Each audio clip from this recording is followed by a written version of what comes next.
the significance of our names. Okay, nobody is born conscious. Nobody. I mean, conscious in the sense of your body's doing what your body's doing, but not conscious in the sense like, hey, here I am, doing what I do, coming around the mountain again. Nobody thinks that. Nobody goes through their life just knowing everything. I mean, literally, I guess in a way you do, because you do create it all, but you're told what to do before you can start talking for a couple of years. If you came out and started sensibly talking and thinking, imagine how different your life would be if you could think and talk, and the people are like, hi, baby, the world is going to be so beautiful, and you're like, no, it ain't. Don't tell me that. I've been there. You know what I mean? Think about that. But anyway, the significance of names. The last serious girlfriend I had before I awakened was Sindee. Sin, spelled S-I-N, and then D-E-E. You know, it's this derivative energy expressed, but in its sinful fashion, in its less than form. Not to say she was less than. She was so smart. She's so awesome, beautiful, intelligent, but she was very sickly, and she felt very negatively about herself, and you could see it in everything she did. She'd have moments of confidence, but you'd have bigger moments of non-confidence, or whatever you would call that word, of fear, of inferiority of herself, fear of something, not wanting to have to go through it. It all expressed throughout her whole life. But anyway, when you don't know, which is everybody, nobody knows, okay? So when you seem like you're named consciously, you are. God always places the name exactly where it's supposed to be, and you echo out your name in time. Your name provokes things. Those things provoke words. Those words provoke thoughts. You get to analyze those thoughts and write them and change them around and change the meaning to yourself and then do something with that. But the problem is you're seeing everybody else's before you, and they keep saying, remember. There are things that you should remember in order to have this world for you. But you don't want to remember everything. You don't want to remember the negative. You want to remember the love involved. So not the troops, what they fought for, if they fought for love. If they fought for some extra money, or if they fought for the fact that somebody made them do it, then that's not really helping anything. So you're not remembering the troops. You're remembering that there was confusion in the formation of love. So that's what it is. And there's nothing more or less than that. Nothing to disgrace anybody, but nothing to boost anybody either. Because we're all God, okay? So from Sindee, S-I-N-D-E-E. Her real name was Cynthia, spelled the way C-Y, you know, blah, blah, blah. Well, and then other people that I know were named Candy and Sindee, C-I-N-D-Y, and then C-A-N-D-Y.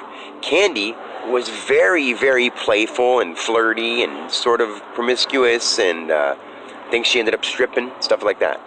And her sister's name was Heather, which is that beautiful between here and here ether, which is all health and love kind of thing. But anyway, the healer, Heather. Anyway, their last names were Wright, who happened to be my girlfriend before that, transitioning over to Sindee from Wright, which was Candy Wright and Brittany Wright, and then there was Sindee.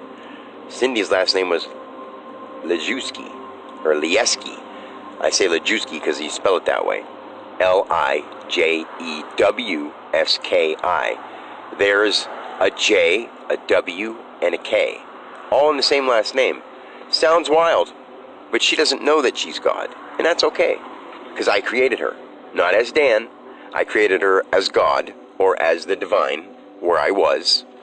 Sent Dan out a couple years after her. They even rode on the same bus to pass each other's place for a minute in time before. And she's in a wheelchair, so she was like the example of weak mind, although very strong logic and very strong education, but weak true mind, weak real smarts. And that's mean to say, because I love her. Even in a personal sense, I love her. But there's nothing against the fact that she's very naive, although she's very logical. She knows that. She just doesn't want to hear it. She can't say it to herself. And that's fine. I may have done things that hurt her, but that's because I've been there and I've done that, and I was expressing it through a physical form to give an example of love not having any kind of format that it's supposed to follow. You can love somebody truly and do things that hurt them because you're supposed to, so that they learn. I asked for myself to be out of control for many years until I understood.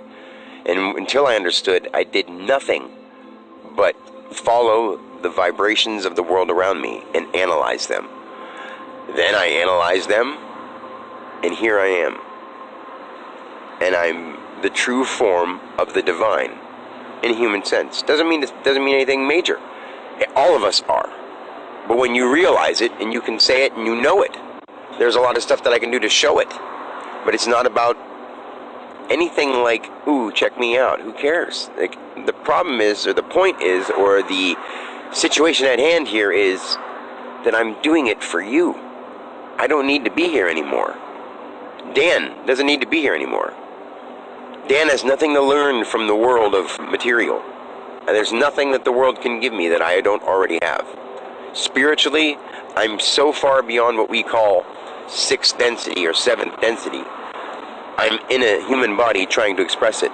And I'm not going to say all these philosophical or words from the Platonians or words from anything like that, because that is one storyline of a being stuck in another storyline.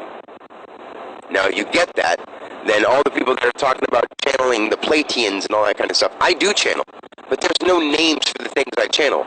It's the being that has been all time and space, which is God.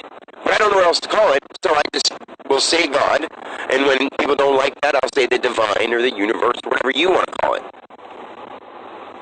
But I have a hard time calling it the universe, because the universe is sort of expressed through all of us. You are your individual universe, but the word universe sort of means one song. So it's sort of wrong in its own description.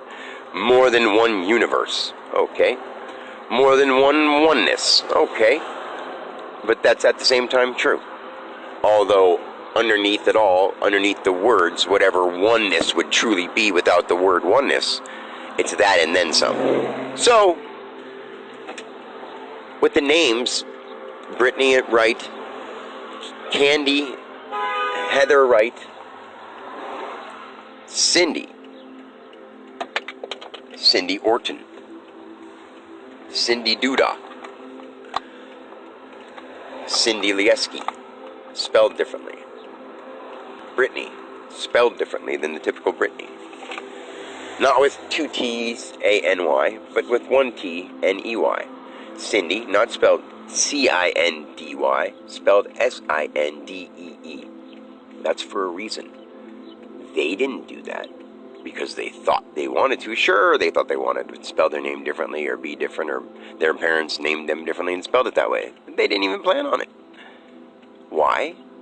Because I'm magic. And Dan Alexander has always been magic. The fact is, other people don't need to see it for him to know it. It just bothers somebody who knows what they can do, but loves them all so much that he will just sit there and watch them disgrace everything, even though he can help. But I won't go within their willpower. Like someone would say, well, if you really can, just go within me and I let you do it. I'm like, no, it doesn't even work that way.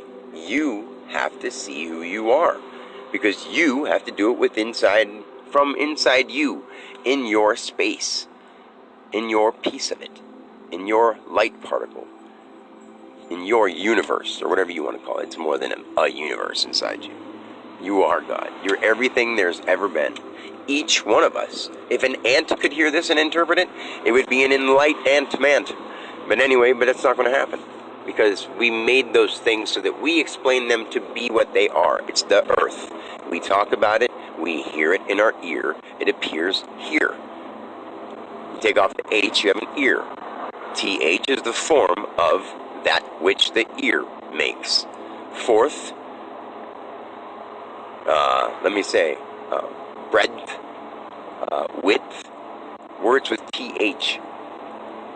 They happen to mean something that is formed. What is a T and a H next to each other? A T is square in the center, and H is square in the middle. If you put them on top of each other, it would be like a home. It would be something with a stable line in the center, something with a stable line on top if it was a capital T.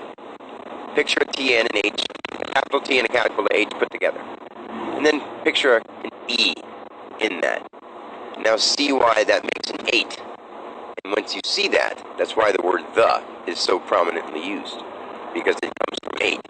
Just like 1, 3, and 8, or 3, 1, 8, and 8, 3, 1 that are my numbers, Dan's numbers, I would say, instead of I. Numbers are just something that isn't there, but used to show something that is there. Letters are something you say to let things happen. Letters. Numbers. Figurative. Literal. Figure those things out and you'll see what I'm saying. Until next time, I love you. Peace.